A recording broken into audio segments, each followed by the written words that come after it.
All right, welcome to the next session. One day, AR glasses will look like this, but not yet. They will need thinner lenses, lower power consumptions, faster processors, and it's all happening. We're moving in the right direction. And to show us where that takes us, we're going to welcome, again, the emerging technology strategist. It's been a long couple of days, and Fusionist, Jay Latta and his panel.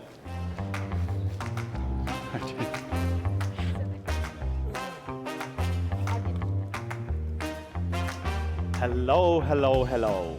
Welcome. Still so many people here. Cool, nice, love it.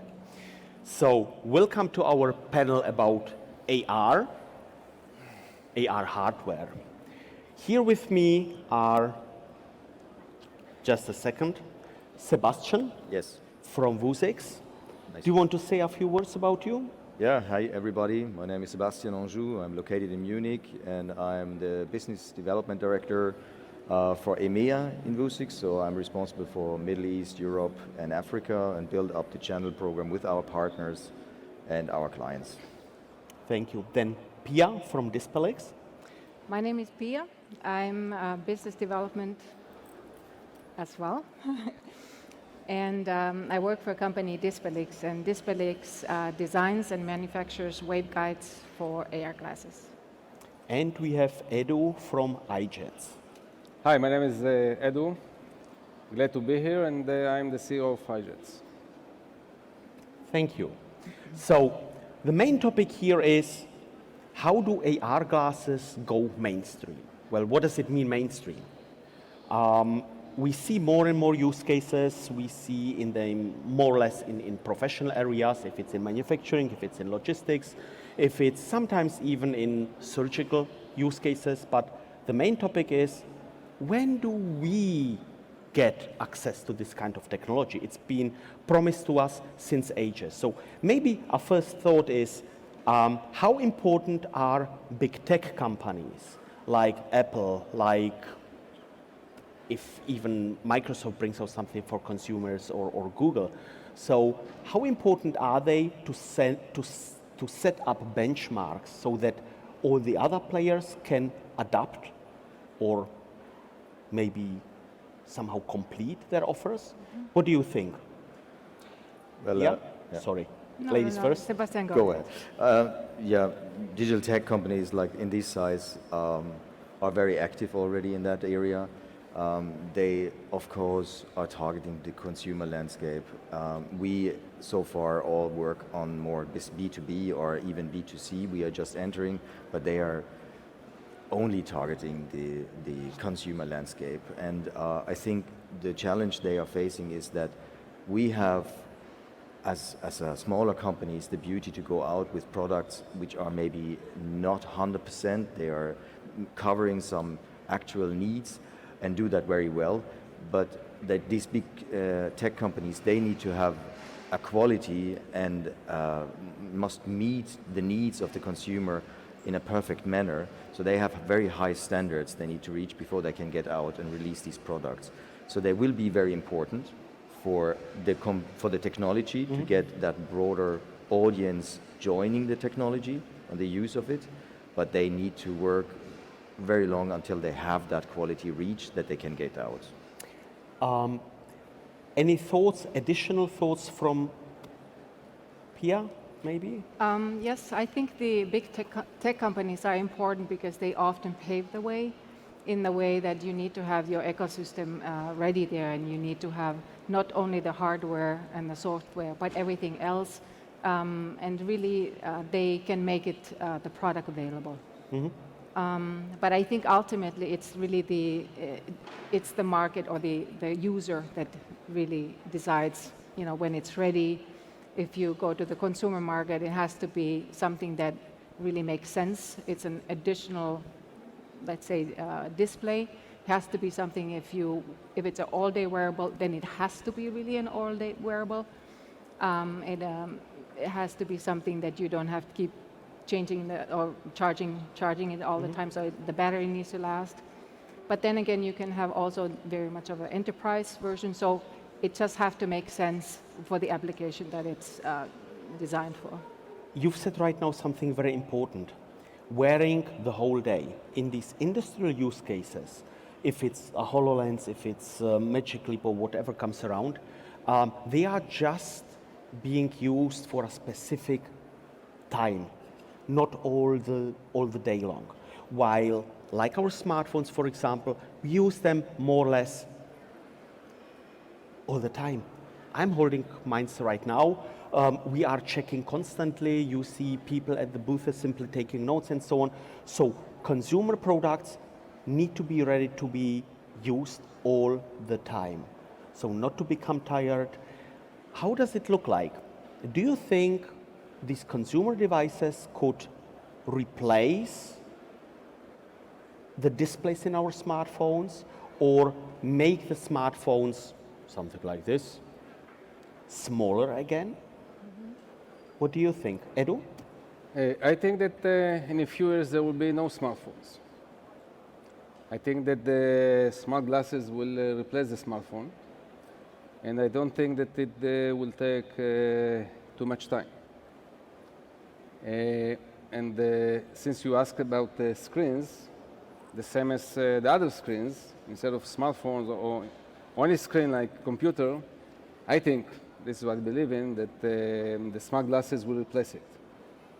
So I think we are getting there. It will take not too many years. I think that it's an important step towards the big picture of the metaverse. By having smart glasses in which we replace all the screen, and there will be a world without screens. As a matter of fact, this is what our company is trying to do, and hopefully will do, with the unique technology in which we project any display or any digital data directly onto your retina, and you have it all on your retina. So it can replace the smartphone, and in addition to the display or the projection, in the future, it will replace all the other capabilities, such as typing, music, anything. So I think, to summarize it, that we'll be there in about 5 years, 6 years. Okay. My wish for this panel is that simply share your thoughts immediately, okay? So interrupt me immediately, even from the audience. Let's keep it interactive. If you have any kind of question, just jump in. Because right now what you've said, for example, it triggers me a bit, especially the inverse word. Honestly, I don't want to use any kind of AR, MR, VR device to type an email. No, heck no. These things should be reserved for helpful informations and especially for 3D informations. So correct me or adjust my thoughts on this. I see you already started to play with your bottle. When you maybe have to change also the way of the communication. Yes. Yeah, so we are as a community here also still trapping in the same or falling in the same traps that we always do, B2B, B2C, and so on. When you talk about mails, you don't maybe in the future write mails in that manner as you do it today. You may it indifferent. You have some gestures in your face or mimics in your face which types or can allow to type things, so you can also speech to text, and you send small messages only. Mm-hmm. So for example, for some years ago, nobody was really working on WhatsApp. WhatsApp has been a communication tool everybody is working on. It's not so serious in our communication between business partners or customers or something like that. We are tweaking small messages up in front there. Mm-hmm. And that's something where maybe our value of communication or the amount of information we want to share reduce and change our behavior in communication, why the display does not need to show so much, and therefore it's easier to do that. Yeah. Mm-hmm. And then I agree, of course, we all have the vision that the smartphone gets thrown away, but there are too many challenges yet, which, for example, in terms of the connectivity, yeah, you have a product and the connectivity is something you need to certify to get it around your head in that manner. So we are still working with some secondary device which have the communication doing, because we have not yet achieved a certification which is around the head. And that's something we need to work on, and I think that's hard. So it's not the easiest step. But in general, yeah, of course, I understand what you say there. Yeah, so. And I think about this connectivity, I think that what's beautiful about this community is that we share ideas and we share what we are investigating. For example, what I found very interesting was this metamaterials presentation where how they had an idea for connectivity, adding this antenna, which is a transparent antenna, and you add another channel of power in there. But I think these are beautiful ideas, but it really will take some time to get there where it will be acceptable to use all day. If if it's too heavy, or you have too much information, or the colors don't seamlessly go with the environment, you have this, then you notice that this distance, the difference between the digital and the real world. And the idea of this is that we're trying to combine them very seamlessly together. But the technology, and then the challenge is also when you try to shrink everything into the form factor that the consumer is willing to keep on their face all day. Yeah. So it's, we have these beautiful visions, but the reality is that I believe we will take little steps. We take little steps to get there, and the screens will not go away right away. Eventually, I agree with you, potentially the screens will go away, but there will be also, we need some places to see information and share information, and one way or the other, it's going to be screen, whether it's a mobile phone screen or a computer screen or AR screen, or in your retina. First of all, I agree, of course, that there are a lot of challenges, but I think that they're achievable. And I don't think that it should take too long. When I said 5-6 years, I really believe that in general this will be the time frame. In the beginning, maybe it won't have all the capabilities, but it will take time. The same as iPhone 1 in 2007 had only several applications, and now it's different.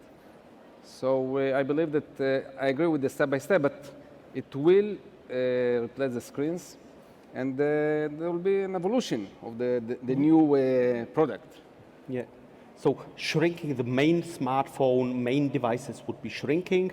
Our glasses, maybe even smart lenses, however will it look like, or let's say the screen of your motorcycle helmet and so on. So this to embed the smarter displays, embedding the visualization layer will be more or less across everything. We already touched how important communication is, connectivity.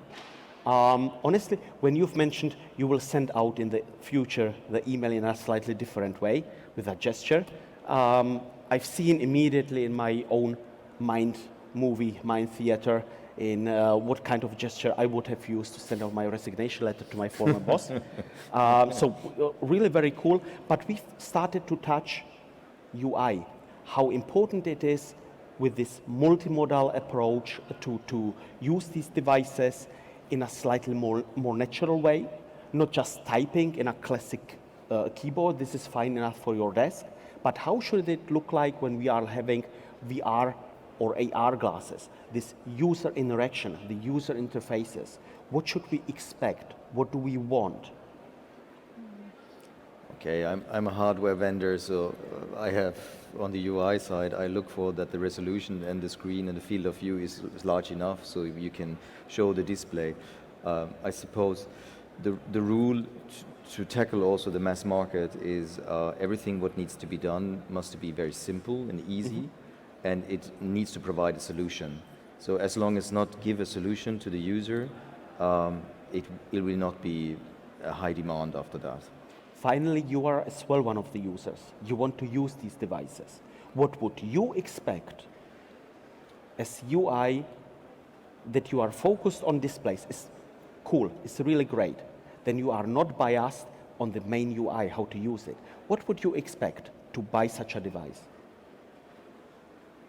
As a personal note? Yes. As a person. Well, it depends on what I want to achieve with it. When I want to watch movies or something like that, I want that the display gets dark when I lie on my sofa or something like that, and I can watch a movie. If I have the sound or if I want to have that close, I can match it back and forth or whatever. And read newspapers or whatever, or listen to the newspapers when they got so it needs to but the UI itself does not need to be like a classical newspaper setup. It can be also in a different way shown in that. And I think it's from a consumer perspective, I think these cases need also to be developed and need to figuring out. Today we use the smartphone like a classical, I don't know, Schreibmaschine or whatever, a typewriter. typing machine in 20 years ago or 30.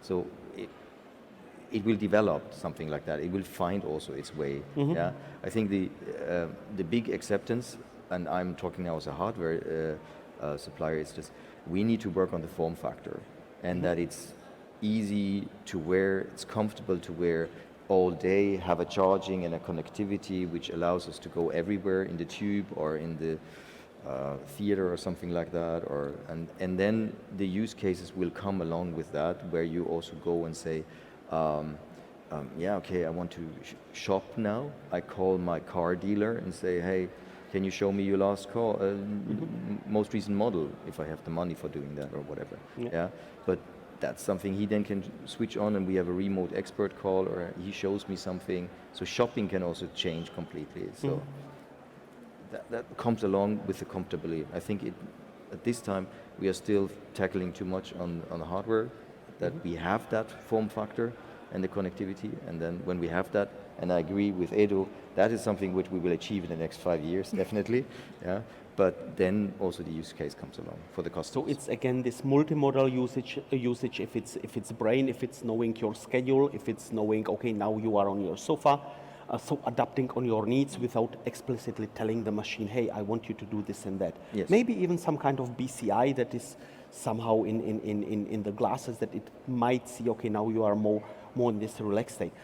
Pia, how do you see this? I see it more that I think we should not mimic, taking what functions our mobile phone does or our computers. I think we need to have, this technology allows us to do much more, and I think we should focus on, getting something that helps us in our lives, something, not necessarily emails, but something that actually brings benefit that the devices that we currently have cannot do. I don't want to wear a device all day. I want also that I can live without, maybe with another screen. I'm a big fan of AR, and I think it's brilliant, but I don't think it's a solution for everything in our lives. Yeah, but you can switch it on and off. Yeah, but then you still, you can, of course, I want to take it off, but I want to maybe have, some other information through another channel. Yeah.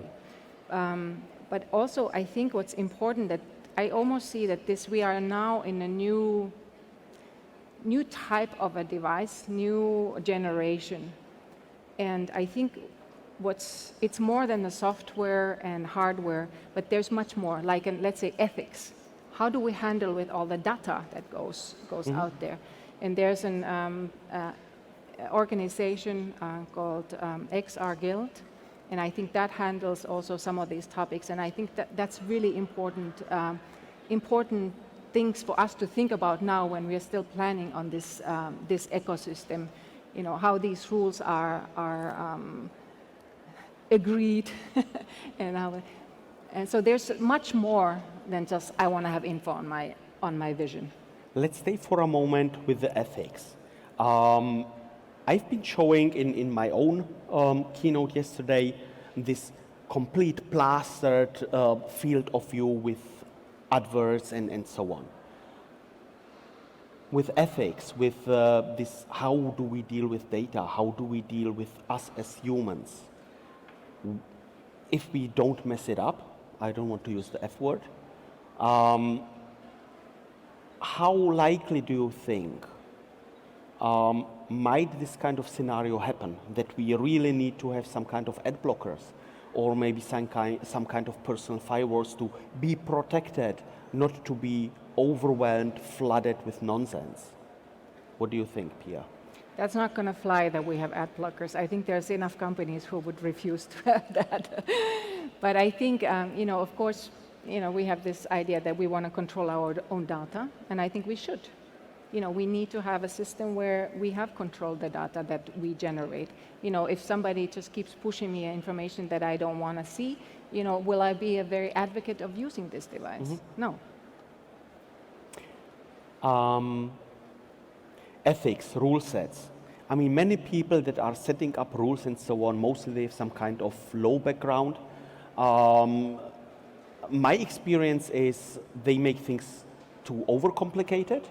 They make things with hidden backdoors, simply to stay on the safe side. The 10 Commandments, for example, are so sexy or are so natural because no lawyer was involved. So how do you think can we as users, final users, as a community, define these rule sets for ourselves? When I'm, for example, starting a project or involved into a project, one of my first questions is the outcome. Can I deal with it when it's used against me? So my personal branding into this, how I want to deal with these things. How do you guys think, Edu, for example, can we manage this? How can we manage this? Okay, I think so, but let me, with your permission, get back to what Fia said and what you said. Yeah, sure. Fia said that she doesn't want to wear it and to be tied to the new device the whole day, all the time. And you said that, not unfortunately, but you are using your smartphone all day, like probably all of us. I'm not. Okay. That's why my step counter says like often myself. 0 steps. And a few years ago, probably we were using our smartphone for 1 hour a day. Now it's about 90% of the day. So I think that the smart glasses, if you ask me today, I also don't want to wear a device all the time, all day. But when it will have all the capabilities, it will catch like the smartphone. I'll give you one example, okay? With the smartphone, if you have now, after the COVID, we're having a lot of Zoom, Google Meet, okay? Zoom meetings. Let's say you are using your smartphone. How many people you can speak with, you can see on your smartphone. 10. Let's say you would like to have a Zoom meeting with all this audience, about 40, 50 people. You do that if you can, and you see all of them. With all the, so when you have such a device, okay, let's say with the technology of VRD, you'll be able to see all the 50 people. So once you have the option, it will catch. That means that even if we don't like it, you are different because you don't use it all day, but it will catch, and I think that the AR and the capabilities that the new device will bring us, we'll use it all day long instead of the smartphone. And regarding the ethics, you are correct, of course, all of you, and I think that I don't have all the solutions now, but we need to find the solutions for the ethics and maybe regulations to deal with it. We are not data security people at the end. Yeah, I think it's a very, very interesting question. Yeah, but it shows also the question is how do we deal with the data we consume when we wear the glasses? So it's not just what we are watching and consuming inside the glasses, so what do we capture and how that get used. Yeah? We have the discussion also on mobile phone already, if tracking or not or whatever. I'm not an expert on that, and I'm still too far looking into my own device to make it as a form factor wearable for every day. So it's a little bit different, difficult the question you stated there. But that you start asking this question shows that the evolution of our community here is changing, that we are now on a way that we have achieved to have wearables which are coming closer to have an all-day capability because the batteries are built in, the glasses are see-through, and the quality of the waveguides are allowing us to showcase something without having it dark or like protect the lights from outside and so on. So we come into that stage, we have arrived at that stage, and now we start, symbolized by your question or the discussions I had here also. I was attending the GLUE, who's doing in one room there, the VR communication, like in this metaverse. We are changing and bringing up new questions and solutions which will move the attractivity of using these devices. And I think that's something where we start also. There were several people, customers over the show who came because they want to use our devices in a different way of communicating in their product presentation. Completely different approach where we are now, as we want to send the data down to the one who needs it and so on. So I think it's a very positive turn we are doing in the market here, if I can just come back. Yeah. So we are constantly learning. Yes. These devices that we will wear the whole day, honestly, I don't think we will have them to wear whole day. I guess more we will have multiple devices for each occasion. If it's, let's say, doing sports, I don't want to do them with smart glasses. Maybe I would have smart contact lenses. These do not need to have a built-in camera, while, let's say, smart glasses would need to have a built-in camera. So a whole ecosystem of glasses, again, connectivity, interoperability, the overall seamless communication with these devices need to be something that adapt on my needs, on my own ecosystem. If I would take technologies from all three of you, would this be right now a seamless experience? Leave it to you. First, ladies first. So I did not hear 100% what you said. So would this, if we have different devices, would they all be? If I take from all three of you, your devices, your approach, would I have right now this seamless experience that I can, let's say, start my day with your device, then after lunch with Vuzix, and maybe in the evening with EyeJet? Okay, now I can answer. I think you should just have one device. One device that's perfect for all, but I don't know if that's possible.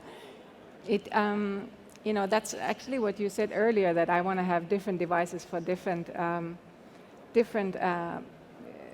use cases. Is that I'm also debating if that's really a solution. I have like my little shelf of here are my sports contact lenses. Here are the devices I go when I move.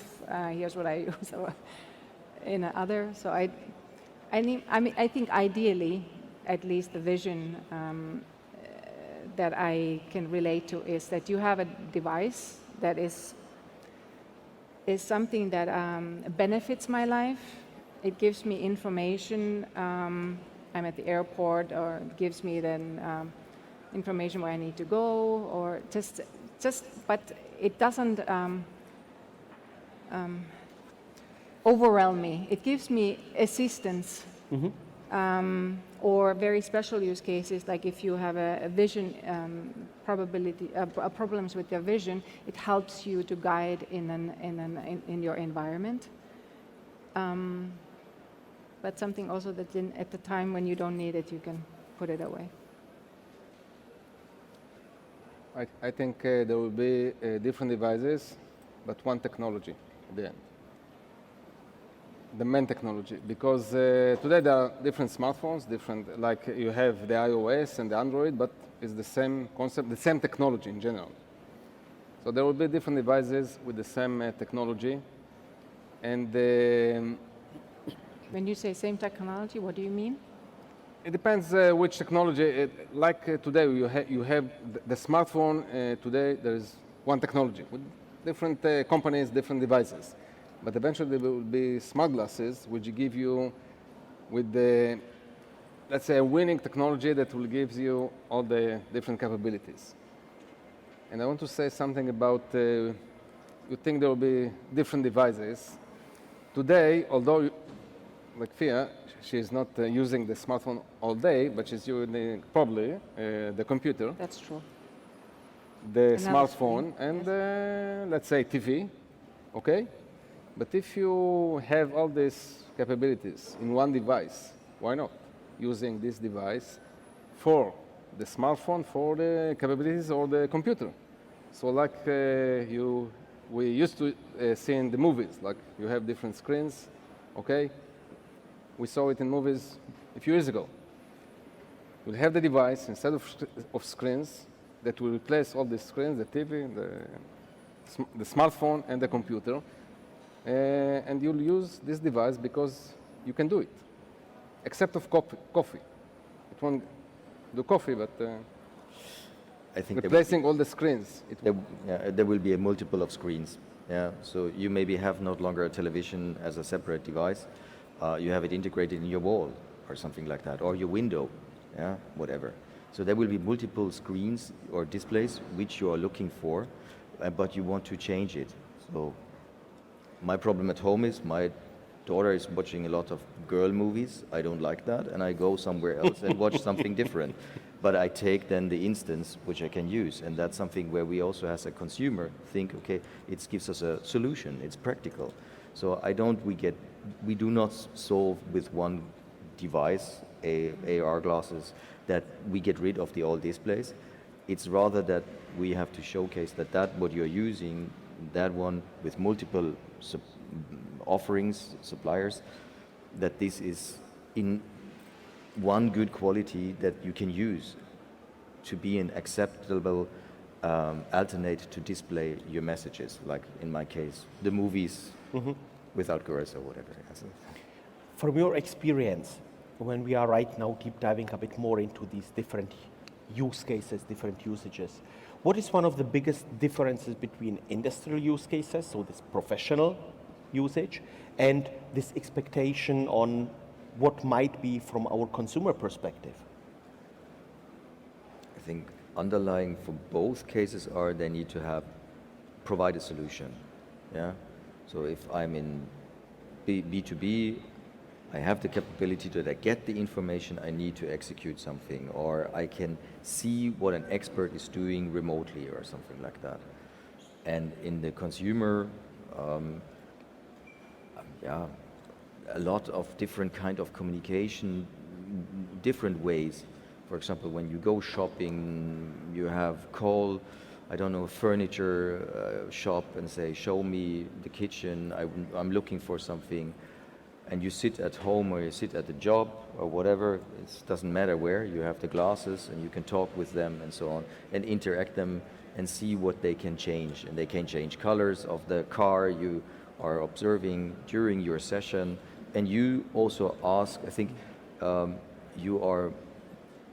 you are sitting with somebody together or somebody showing you something, you're more a listener in a position. When you are remote, you are more brave to ask difficult questions. And that's something which is also empowering the user of the glasses or the client. So instead of consumption, interaction. Yeah, that I believe. Yeah. Yes, I agree.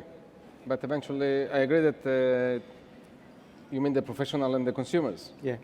The professional is more, let's say, receiving the data. And the consumers is not only receiving, but most of it's receiving data. And for consumers, they would like more options like gaming and so on. So it's more active. So I think this is the main difference between the two. I see it more as like, I guess we can, at this point, we can still divide it into enterprise or consumer.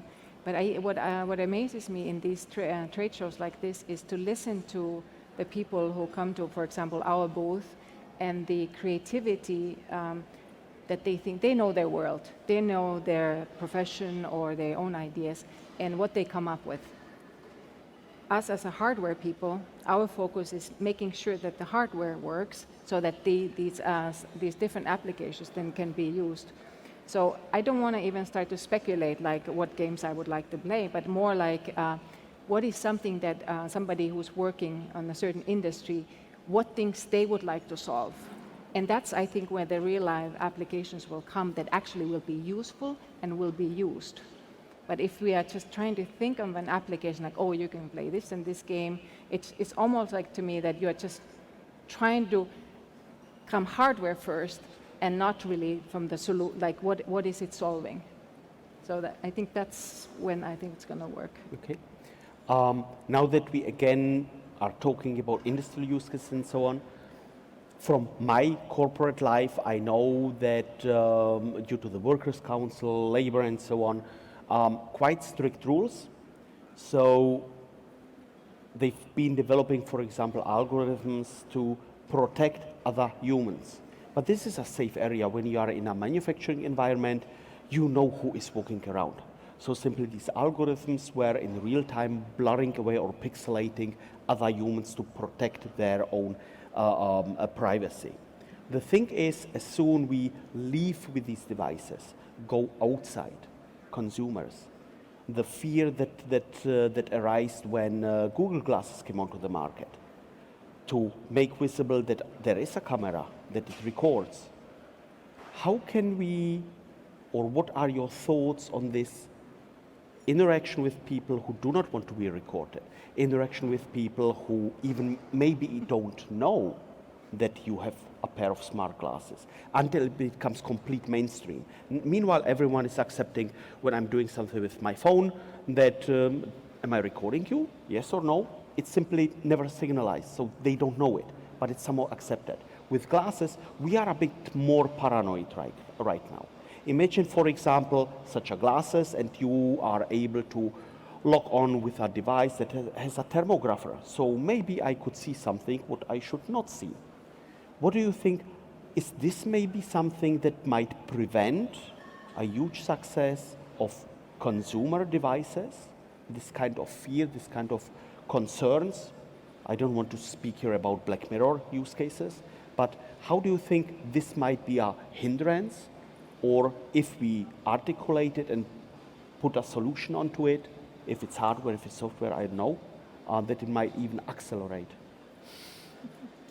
I don't think that it will be a barrier, to be honest. I think the people fell in love with the technology and they are fascinating of it. You will probably have it like here at the venue, that you have a sign where you have, when you enter the venue or the location, you have to accept that you get recorded or whatever. Yeah, because when we have the glasses, the vision is that you go to an optical shop and you say, okay, I want to have that model and I want to have the sunglasses feature and the augmented reality feature on it. That's the vision of everybody. Mm-hmm. So you go there. You don't see if I get recorded or something like that. I don't see. Today you see it because you have to, as tourists, you go around and so on. Mm-hmm. But when you have the glasses, you don't have that indication. Yeah? So you can't set that. Therefore, you need to accept it. That I'm not a lawyer and I'm not a data protection guy. Yeah, but at the end, I would say, out of my experience, people will overcome. Yeah, there are markets like in Germany, you are more restricted than in other markets or something like that. But they will overcome and find a solution on that will be acceptable. Okay, yeah. So I don't see it as a barrier. Yeah. Any other thoughts, Pia? Well, I'm just wondering how many of us likes to be recorded without our permission? Who does? Maybe you could just put your hand up. And I think it goes into this privacy topic. You know, it's like when you don't have control of your own privacy. So we all like cameras, but I think there's a certain things that we feel more uncomfortable. I don't think that is a big difference between what we have now already and what will come with the AR glasses, except that you don't have an indication. But how many people are going to somebody, I don't want to be recorded, delete I that. do it sometimes. Yeah, I have accepted that and say, okay, go away. You are, more interesting is, we are capturing so much data. So it will be sometimes interesting to understand how do we deal with these garbage data in the future. Yeah, nobody can watch all these images you have placed. Yeah, so maybe this is the only solution, to flood everyone with as much data as possible. Yes. Simply make them helpless. Don't worry, it will get filtered. Any other thoughts, Edu? In this case, I agree with Fia that also I don't like to be recorded without permission, okay? But I think that unfortunately we cannot stop the technology. So the technology will run very fast, and we have to find the right ways how to deal with these obstacles. But we will get there. The technology to record us without our permission exists even today. Okay? So we need to find the right solutions, but there will be these challenges to deal with. The technology will win eventually. Let me grab on something different. Surprise. Retrofitability of our regular glasses. I mean, Pia, you are wearing glasses without a frame, completely discreet. I discovered this kind of thing. Honestly, I do not want to wear any kind of bulky thingsies that look like whatever. Retrofitability of our regular stuff. When I'm more familiar with my glasses, I want to wear these. So how likely can you support regular eye fashion wearers to shift towards these technologies, if it's, let's say, to spray some kind of display onto it or some kind of however, and build it small, discreet. What do you think? When? Adding the prescription? Prescription glasses, of course, yes. So at Dispelix, we know that this is a very, very important topic, and we have done our research, and we have a concept how to add prescription lenses into the waveguides. Of course, there's the other way. You can also have glasses and add function as an AR function to it, but we have this approach that we'll put prescription glasses, and we realized that, I think it was half a population or even more in the world have certain type of vision correction at those, and that needs to be addressed. And we have several options that we can offer to fix that. But not just prescription glasses into it. No, if I would take your glasses and modify them, retrofit to be AR glasses. Well, what do you think, how long do we need to modify these glasses, thin, frameless? I think the question is not correct. Apologize. Yes. No worries. Because nobody is interesting to retrofit traditional glasses.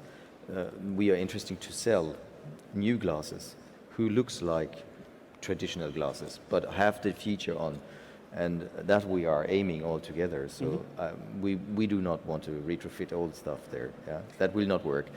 Spray is a fantastic idea. I love it, but I don't think it will never come. Yeah. So, but I think we are as a technology, when you compare it now with Dispelix waveguide or our waveguides, we have done tremendous improvements over the last years. Okay. Yeah. So we showcase very thin waveguides which are capable to do that. It's also not visible from outside always the time what you're watching or not.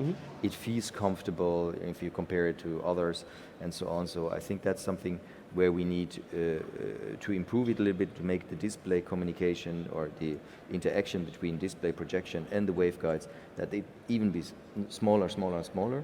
Yeah, and then come to the size where you just have shown your glasses. And then we are very good. You have microphones, you have all these other, which are supporting other use cases. You can't ignore that, so you need to have some room, but we are very close to have that. So I think the next stage is then really to go out with all these big glasses manufacturing to see how that works from there. Meta did that with Ray-Ban, with plus and minus success, but we need to talk with these guys and set up them. And because you don't want to go to an extra shop, you maybe buy it by a telecommunication when you sign a contract for a new communications, then you get the glasses instead of the smartphone, but normally you go to an optiker who then organizes that.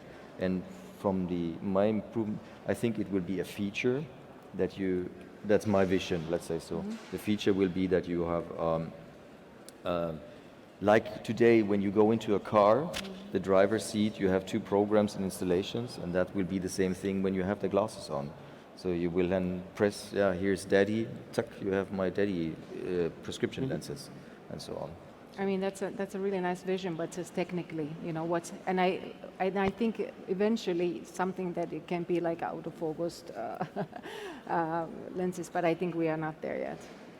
Yeah, so I think You're the expert on that, better than me, but it would be good. Yeah, I think eventually, but you need to also take the first steps, how to add the prescription. But the other thing is also, you know, where do you buy them? Do you go to, so the business model also, because it's a mass market product, but it's still customized to the, you know, to each individual prescription. So, you know, how do you sell that? It's still, you know, that part is customized. We are from day one looking for nice glasses. We understood that technology is not enough. So if we'll be able to bring the best technology without nice glasses, from our perspective, there's no product because we need to sell it.